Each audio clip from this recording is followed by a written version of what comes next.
ഇന്നലെയൊക്കെ തന്നെ പ്രചരിച്ചിട്ടുണ്ടായിരുന്നൊരു വാർത്തയായിരുന്നു കേരള ബ്ലാസ്റ്റേഴ്സ് ഉൾപ്പെടെയുള്ള ISLലെ ഒട്ടുമിക്ക അതായത് ISLൽ Kerala ബ്ലാസ്റ്റേഴ്സും Bengaluru FC, Hyderabad FC, Odisha FC തുടങ്ങി ഒട്ടുമിക്ക ടീമുകളുടെയും പ്രീ സീസൺ മാറ്റിവെച്ചു. അഥവാ മാനേജ്മെൻറ്റ് തൽക്കാലത്തേക്ക് അതുമായി ബന്ധപ്പെട്ട തീരുമാനങ്ങൾ എടുക്കാതെ അത് മാറ്റിവെച്ചു. അതായത് ISLൻ്റെയും FSTയിലുമായിട്ട് അതായത് ISLൻ്റെ ഓണേഴ്സായിട്ടുള്ള FSTയിലും AIFFും തമ്മിലുള്ള തർക്കം നിലനിൽക്കുന്ന തന്നെ ഈ പ്രീ സീസൺ ട്രെയിനിങ് ഒക്കെ മാറ്റിവെച്ചു. അതായത് പോസ്റ്റ്പോണ്ട് ചെയ്തു. അതുമായി ബന്ധപ്പെട്ട ഒരു തീരുമാനം പിന്നെ എടുക്കാൻ വേണ്ടി മാറ്റിവെച്ച തരത്തിലുള്ള വാർത്തകളൊക്കെ തന്നെ ഇന്നലെ പുറത്തേക്ക് വന്നിട്ടുണ്ടായിരുന്നു.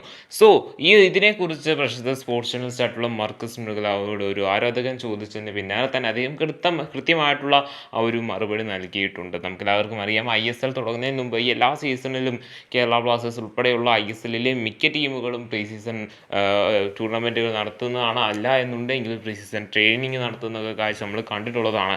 സോ കേരള ബ്ലാസ്റ്റേഴ്സുമായി ബന്ധപ്പെട്ട് പറയുകയാണ് എന്നുണ്ടെങ്കിൽ ഈ ഒരു ആഴ്ചയുടെ അവസാനത്തോടു കൂടി തന്നെ ഈ ഒരു പ്രീ സീസണുമായി ബന്ധപ്പെട്ട കാര്യങ്ങളൊക്കെ തന്നെ അറിയുവാനായിട്ട് സാധിക്കും, അല്ലെങ്കിൽ അതുമായി ബന്ധപ്പെട്ടുള്ള കാര്യങ്ങളൊക്കെ ഫൈനലൈസ് ആകും എന്നിങ്ങനെ തരത്തിലാണ് അദ്ദേഹം പറഞ്ഞിട്ടുള്ളത്. മാത്രമല്ല, July 7 training Kerala Blasters pre season training ആരംഭിക്കുമെന്നും കേരള ബ്ലാസ്റ്റേഴ്സുമായി ബന്ധപ്പെട്ട് മാർക്കസ് മൃഗലാവ് ബ്ലാസ്റ്റേഴ്സ് ആരാധകരെ അറിയിച്ചിട്ടുണ്ട്.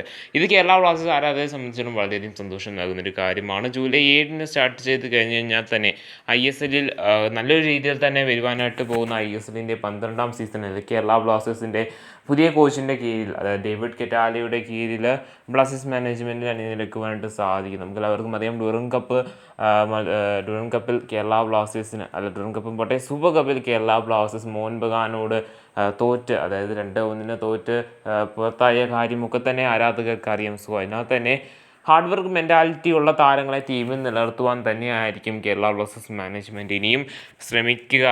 അങ്ങനെ ചെയ്തില്ല എന്നുണ്ടെങ്കിൽ അത് ടീമിനെ തീർച്ചയായും അഫക്റ്റ് ചെയ്യുമെന്നൊരു കാര്യം മാനേജ്മെൻറ്റിന് അറിയാവുന്നതാണ്. ആ ഒരു മത്സരത്തിന് ശേഷം തന്നെ കർശനമായ നടപടികൾ കേരള ബ്ലാസ്റ്റേഴ്സ് മാനേജ്മെൻറ്റ് എടുക്കുന്ന തരത്തിലുള്ള വാർത്തകളൊക്കെ വന്നുവെങ്കിൽ പോലും അത്ര കണ്ടുള്ള ആ ഒരു ഇമ്പാക്റ്റ്ഫുൾ ആയിട്ടുള്ള ഒരു കാര്യങ്ങളൊന്നും നടന്നിട്ടുണ്ടാകുന്നില്ല. കേരള ബ്ലാസ്റ്റേഴ്സിൽ നിന്നും ക്വാമെ പെപ്പറയും മിലോസ് മെൻസിസും ടീം വിട്ട സാഹചര്യത്തിൽ അവരുടെ പകരക്കാരെ ടീമിലേക്ക് എത്തിക്കുകയും നിലവിൽ ബ്ലാസ്റ്റേഴ്സ് മാനേജ്മെൻറ്റിൻ്റെ ആവശ്യകതയായിട്ടുണ്ട്. സോ നമുക്ക് കണ്ടു തന്നെ അറിയാം, വരുവാനായിട്ട് പോകുന്ന ISL സീസണിന് മുന്നോടിയായിട്ട് എന്തൊക്കെ മാറ്റങ്ങളാണ് വരുവാനായിട്ട് പോകുന്നത്.